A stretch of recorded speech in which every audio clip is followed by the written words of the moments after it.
বিশ্বনবী বলছেন, যারা ন্যায় বিচারে যারা করবে হাসরের ময়দানে আল্লাহর রহমতের ছায়ার নিচে তারা জায়গা পেয়ে যাবে।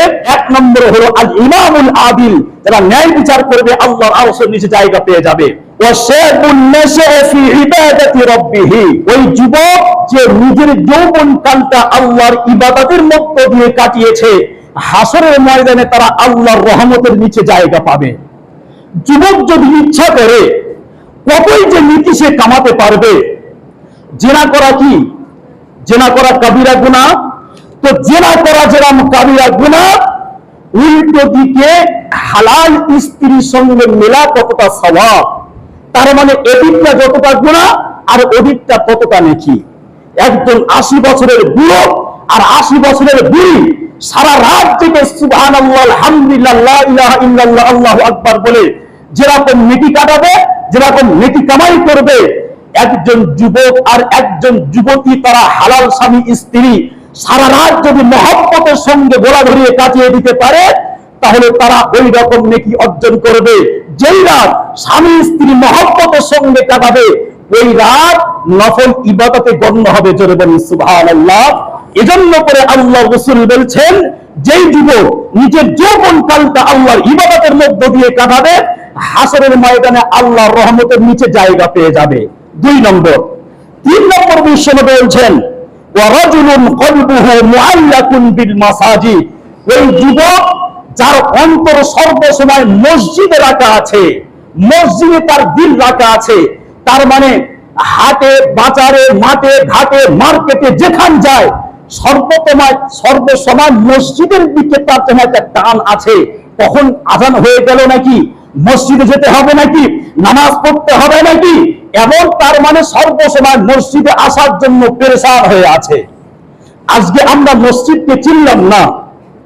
মসজিদে যদি আমরা আসি, আমাদের দিল যেন বাড়িতে রাখা আছে, আমাদের দিল যেন মসজিদ এমন করে বাজারে রাখা আছে। বেরোনোর জন্য ছটফট করছি, কখন যে নামাজ শেষ হবে। আবার নামাজ লম্বা হয়ে গেলে পিছন থেকে সিগন্যাল মারে, কখন যে নামাজ শেষ হবে। আল্লাহ রাসূল এটাকে চেঞ্জ করতে বলেছেন। সাহাবায়ে কেরামদের জিন্দেগি ছিল, যখন তারা বাজারে যেতেন তখন বাড়িতে বলে আসতেন, আমি বাজারে যাচ্ছি গো, হয়তো দুটো একটা কাজ সারবো, 2 মিনিট সময় লাগবে, আমি চলে আসবো, 2 মিনিটের মধ্যেই আমি ফিরবো। আর যখন সাহাবে বলতেন, আমি মসজিদে যাচ্ছি, কখন আসবো আমার কোনো ঠিক নেই, 1 ঘন্টা 5 ঘন্টা পর্যন্ত দেরিও হয়ে যেতে পারে। আর আমাদের জিন্দেগি তার উল্টো হয়েছে। আমরা যদি মসজিদে আসি, আমরা বলে আসি 4 রাকাত সুন্নাত, 4 রাকাত ফরজ, মিলে 8 রাকাত, 8 মিনিট সময় লাগবে, 8 মিনিটের মধ্যে এসে যাব। আর যদি বাজারে যাচ্ছি, বলবো 1 ঘন্টা 5 ঘন্টা সময় লেগে যেতে পারে, কিছু বলতে পারবো না। এজন্য করে আমরা মসজিদকে আমরা চিনলাম না। মসজিদকে ভালোবাসবো, সকলে বলেন ইনশাআল্লাহ। কথা বলে না, জোরে বলেন ইনশাআল্লাহ। মসজিদ যে কি জিনিস, ছোট্ট একটা কথা বলে দিই। আপনি ওযু করবেন না, নামাজ পড়বেন না, জিকির তেলাওয়াত কিছুই করতে হবে না। এগুলো করলে তো আলাদা ফ্যাসিলিটি আছেই, আপনার কিছু করতে হবে না। শুধুমাত্র মসজিদে আপনি চুপচাপ বসে থাকবেন। যতক্ষণ বসে থাকবেন ততক্ষণ আপনি আল্লাহর মেহমান হয়ে যাবেন। আল্লাহ বারবার আপনার দিকে রহমতের নজরে তাকাবেন আর বলবেন যে আমার মেহমান আমার ঘরে বসে আছে। এজন্য করে যদি মসজিদে খালি বসেও থাকেন, এটাও নেকির কাজ করা যাবে তো ইনশাআল্লাহ। বিশ্বনবী বলছেন, যেই যুবকের অন্তর সর্বসময় মসজিদের দিকে টান আছে, ওই যুবক হাসরের ময়দানে আল্লাহ রহমতের নিচে জায়গা পেয়ে যাবে। 4 নম্বর বিশ্বনবী বলছেন, ওয়ারাজুলানি তাহাব্বা ফিল্লাহি ইজতামাআ আলাইহি ওয়া তাফাররাকা আলাইহি, এমন 2 ব্যক্তি যারা বসে বসে আল্লাহর জন্য মহব্বত করে, সে আমাকে আল্লাহর জন্য বন্ধুত্ব করে, সে আমার সঙ্গে বন্ধুত্ব করেছে আল্লাহর জন্য, আমি তার সঙ্গে বন্ধুত্ব করেছি আল্লাহর জন্য। আর যদি বন্ধুত্ব ছাড়াছাড়ি হয়ে যায় তো আল্লাহর জন্য ছাড়াছাড়ি হবে। তার সঙ্গে থাকলে আমার ইমানের ক্ষতি হবে, তার সঙ্গে থাকলে আমার ইমান চলবে না, আমার ইমান হবে না, ইমান থাকবে না, ইমানের ঘাটতি হবে, তার সঙ্গে আমি চলতে পারবো না, বন্ধুত্ব রাখতে পারবো না। বিশ্বনবী বলছেন, যেই 2 ব্যক্তি বসে বসে আল্লাহর জন্য বন্ধুত্ব করে, আর যদি ছাড়াছাড়ি হয়ে যায় তো আল্লাহর জন্য ছাড়াছাড়ি হবে। বিশ্বনবী বলছেন, ওই 2 ব্যক্তি আল্লাহর রহমতের নিচে জায়গা পেয়ে যাবে। 5 নম্বরে বিশ্বনবী বলছেন ওয়ারাজুলুন দাআতুহু ইমরাতুন যাতু মানসুব ওয়া জামাল ফাকালা ইন্নী আখাফুল্লাহ।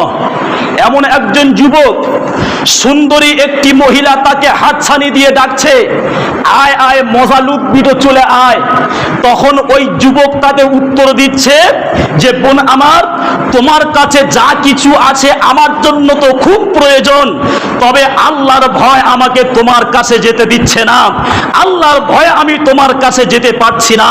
কোন যুবক যদি এমন উত্তর দিয়ে যদি ফিরে আসতে পারে, আল্লাহ রাসূল বলছেন হাসরের ময়দানে আল্লাহর রহমতের নিচে জায়গা হয়ে যাবে।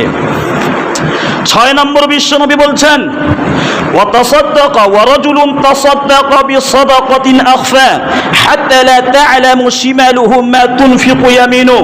বিশ্বনবী বলছেন এমন একজন মানুষ যে ডান হাত দিয়ে দান করেছে তার বাম হাত বুঝতে পারেনি, হাসরের ময়দানে আল্লাহর রহমতের নিচে জায়গা পেয়ে যাবে। প্রকাশ্যে দান করাও জায়েজ আছে।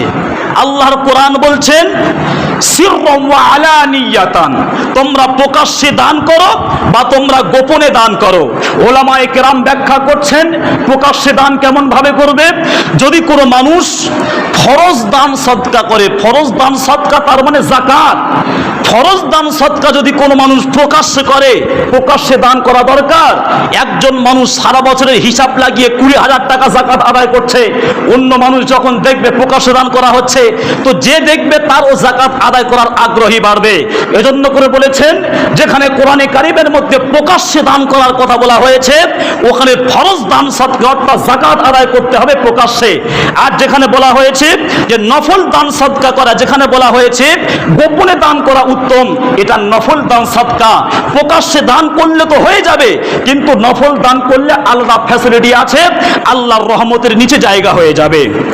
7 নম্বর বিশ্বনবী বলছেন ওয়ারাজুলুন যাকারাল্লাহ খালিয়ান ফাফাদাত আইনাহু, যেই যুবক একাকীভাবে আল্লাহর ইবাদত করে, আল্লাহর ইবাদত করতে করতে চোখ থেকে পানি বের হয়ে গিয়েছে, যেই ব্যক্তির আল্লাহর ভয়ে চোখ থেকে পানি বের হয়ে যাবে, হাসরের ময়দানে আল্লাহর রহমতের নিচে জায়গা পেয়ে যাবে। এই যে 7 শ্রেণীর মানুষ, হাসরের ময়দানে আল্লাহর রহমত ছাড়া কোনো ছায়া থাকবে না, আল্লাহর ছায়া ছাড়া, তখন এই 7 শ্রেণীর মানুষ আল্লাহর ছায়া তলে এরা জায়গা পেয়ে যাবে।